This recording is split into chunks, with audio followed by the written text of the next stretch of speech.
Jadi nggak ada lagi budaya oligarki, budaya patriarki di partai kita bangun. Bismillah, assalamualaikum warahmatullahi wabarakatuh. Yang saya hormati Pak Jamal selaku Ketua DPW beserta jajaran, para Ketua DPD yang tadi menerima SK beserta jajaran, kawan-kawan semua. Nah, kenapa saya bilang kawan-kawan? Kawan-kawan itu sesuai dengan temanya, desentralisasi. Biar egaliter, kita ini setara. Yang membedakan kita itu adalah tempat. Ada pusat, ada provinsi, ada kabupaten. Semua punya posisi yang sama untuk bertanggung jawab membesarkan Partai Gema. Jadi nggak ada lagi budaya oligarki, budaya patriarki di partai kita bangun. Kita punya tanggung jawab yang sama, kita juga punya hak yang sama. Siapapun nanti juga punya hak untuk menjadi ketua umum DPP Partai Gema. Pertama saya ingin sampaikan bahwa kita ini sudah bolak-balik di partai politik.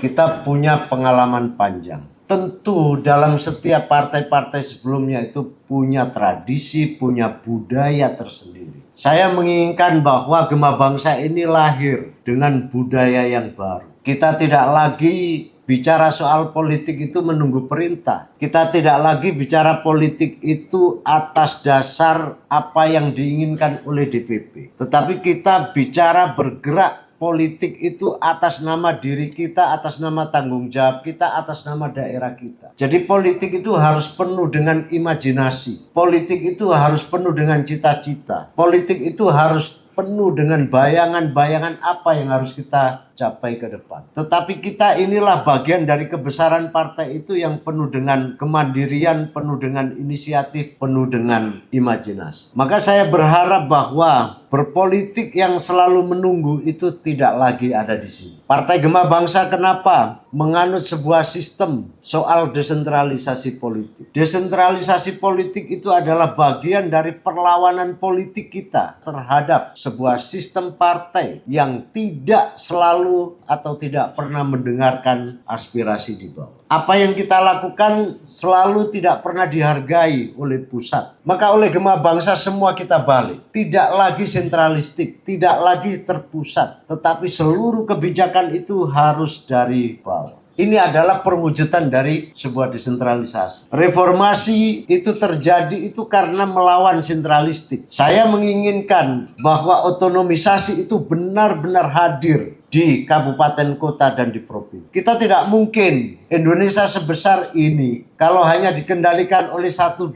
orang. Saya berkeyakinan pemerataan pembangunan itu tidak akan pernah terjadi. Maka desentralisasi